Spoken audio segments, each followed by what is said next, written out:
Alright, so purpose, I mean, some of this is kind of obvious because you guys helped come up with the purpose and everything. But, you know, the mismatch between the kind of, the race of the child that people want to adopt versus the race of the children that are available for adoption. So, a lot of Caucasian people are wanting to adopt, not a whole lot of Caucasian children are available. So, the goal was to kind of figure out what motivates people to adopt transracially, what makes them interested in pursuing that, so that way we can figure out how to encourage more couples to consider it, and then hopefully we can kind of fix this mismatch and get more children placed in families. What I did, as I gathered 10 couples, which you guys gave to me, met up with them. They filled out a demographic survey. We did the interview. They lasted between, I think the shortest one was like 31 minutes, the longest one went like an hour 45. So depending on the couple. Maybe if they had gone overseas and done some humanitarian type work somewhere else, that a lot of times inspired a transracial adoption. So we have a couple who went to Africa and then they want to adopt an African American child because they have that experience and they had compassion for the kids they worked with or something like that. So we were thinking maybe the couple living overseas might have an effect. We found maybe infertility. We found some stories that suggested that people who couldn't have their own kids maybe would want children who looked like them, and maybe that way they could forget not be reminded every time they looked at their child that they had fertility problems and not think about that, but see them as whether or not the couple already had children, whether they were biological or adopted. The exposure the couple had to children of diverse backgrounds, to see how comfortable maybe they were with different cultures. Their exposure to interracial adoption, because that would certainly, you think have an effect. We also asked about social support through friends and family and the community, the general community that they lived in, how that maybe affected their decision. A few other factors we looked at was the average waiting time that they would have to wait, whether or not that made an effect on whether or not they would be more open or less open. If they had to wait less time and they really wanted a baby, then maybe they would be more open than they otherwise might have been. And finally, we looked at kind of fears and concerns that couples have, that because those especially I think would be able to be addressed and maybe dealt with beforehand. And maybe if we can overcome some of those fears and concerns prior to starting the process, more people would consider transracial adoption. So, and then kind of split up the families into 3 different categories. The first category was kind of the more open families, and these weren't necessarily open to anything, but they tended towards being more open than closed, and there are very few limitations on what the races that they wouldn't accept. Then we had a closed category, which were families that maybe weren't necessarily closed at all, but Caucasian, but tended to be a lot more selective in what they would or wouldn't be comfortable accepting, I guess. And then the last category we kind of had was the changed category, and these were families that kind of changed their preferences either during the process of the adoption, whether it was they needed more time, or they were waiting too long, they wanted to go faster, or alternatively families who adopted more than once and had changed from the first adoption to the second adoption. It kind of changed what they were looking for and what they were open to. One definitely that I found kind of directly was the personality of the couple. If they weren't outgoing, they didn't want to necessarily adopt transracially. Another mom said that called it blatant awkwardness when someone comes up and asks just inappropriate questions, and that was something she wasn't comfortable personally dealing with. Another one was that it's hard. The parents figured it was hard enough being adopted anyway, and so why add an additional complication? One mom said, she was that dealing with infertility was kind of hard enough in and of itself, and she said not being able to have a biological child. Okay, you accept that, find peace with that. Then you go on to adopting a Caucasian child, and going the next step, she just wasn't quite there yet. And of course, environmental factors. Family was definitely one that was that people who were closed brought up, that they were not comfortable with a transracial adoption because their family would make comments not consciously to hurt anybody, but would make them unconsciously and hurt the child, being of that race or something like that. So there was those issues, and just families, feeling a little uncomfortable with bringing in a new culture into their family. At the same time, though, with family, I heard families who were open, who expressed the exact same concerns and just dealt with it differently. They just said, well, we're going to have to deal with that as we go along, as opposed to saying, well, that's something we really need to consider, so we're going to back off for the sake of the family. And in church and community, you had couples who said, we're in a community with not a lot of African American people, or not a lot of Asian people, or, so we don't want our child, who already is kind of standing out as an adopted child, to further stand out as the only one of their culture in the area.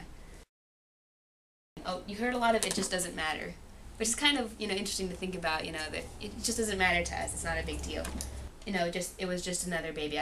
We brought home our baby, and it was just another baby. The fact that it was a different race just didn't matter. Or things like, we wanted to provide a home for somebody. It didn't matter what race they were. We just wanted directly related to that is not wanting to place limits on God, and because we're a Christian organization. Everyone's kind of keeping their side on what God wants for their family. And so you heard, if you're going to limit one thing, it kept going, well, why should we limit this then? Well, why should we limit this then?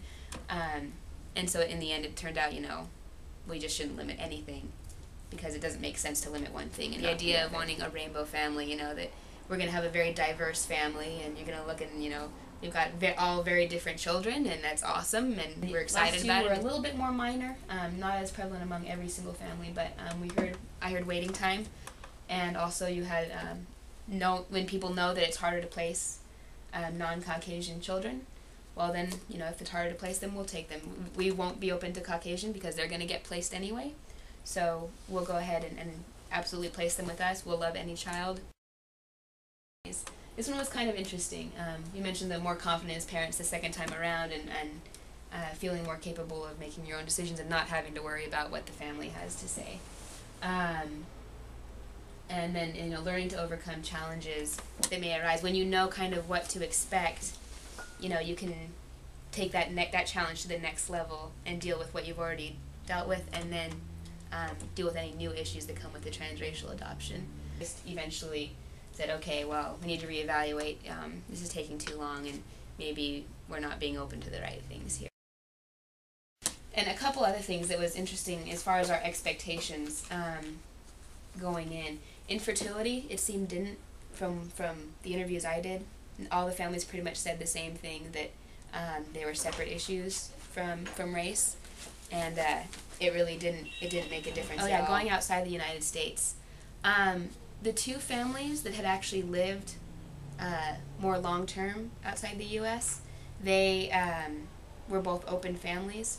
So that suggests that there is some correlation, but at the same time, there were also, as far as going outside the United States just for a visit or whatever, that didn't make a difference at all. With the families in the changing category, were they families that were sort of open to some races? Most of them were. I didn't have initially, and then became more open. I didn't have anyone go from really closed to open so much. I had a lot more of we're a little open, and then becoming more open as time went on.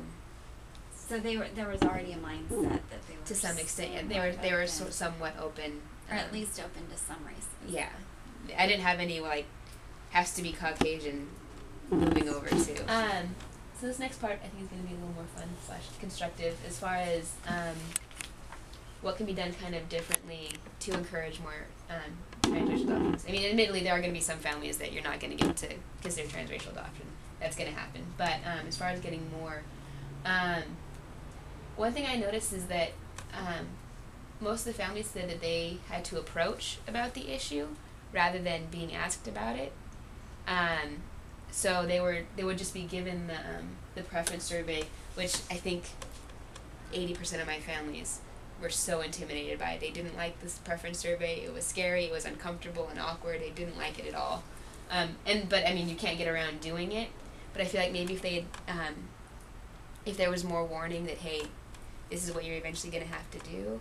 Did you have a mixed group of international families? I didn't have any international families. Oh, yeah, okay. These were all domestic. Does race come up at the intake in domestic still? Because in international we talk about it so quickly. We talk about it a little bit, but not much. That's as far as I know. Yeah. I'm looking at what she's got on here so far, jumping ahead. Yeah. I think we've talked about it needs to be presented in the seminar. There should be a whole section on it. Yeah, and that kind of goes up to, you know, having to approach rather than being approached, rather than somebody asking, would you be interested in this? Let's discuss the issues you might be presented with a transracial adoption. They're having to come and say, what about a transracial adoption? What do I need to know about this? So I feel like that should maybe be mixed or be switched if you're trying to encourage people to consider a transracial adoption. Is that it wasn't talked about, and so families didn't know necessarily what kind of challenges they would be up against with the transracial adoption, and I think that you guys have a really great system for getting people more comfortable with open adoption. People, like pretty much every single family I talked to went into the process feeling a little nervous about open adoption, and then by the end of the seminar felt much, much better about it. Just like, you know, we got to see birth parents talk, and we got to hear families talk about their open adoption relationships, and we were, you know, it was, I feel like it was very much so talked about at the seminar and everything, and so it made families much more comfortable with the idea. And I feel like the same kind of system could be used to encourage more transracial adoption. If you're upfront about it and say, you know, here's a need that we have. Here are the challenges you're going to be faced with, and then maybe bring in some families who have adopted transracially to talk about the challenges they've kind of faced and how they've overcome that and the dynamic of their family. I think that can go a long way. So none of the families that you interviewed attended a waiting family meeting focused on transracial adoption either? I don't think so. I think I had one family who talked at a meeting. Mm-hmm. She came in and spoke at a meeting. I had one family who they had spoken at a meeting. Focused on transracial Yeah, adoption. I think so. But other than that, I mean, I don't remember anybody mentioning anything else about a focused meeting. I didn't even know they existed. So. But we don't do the seminars. They come from Modesto. another office. So having research to So back can you you present up, can you borrow absolutely your would. stuff or your paper? Yes. could Because definitely we've go just up gone there. off of, you know, what our thoughts are. Yeah. You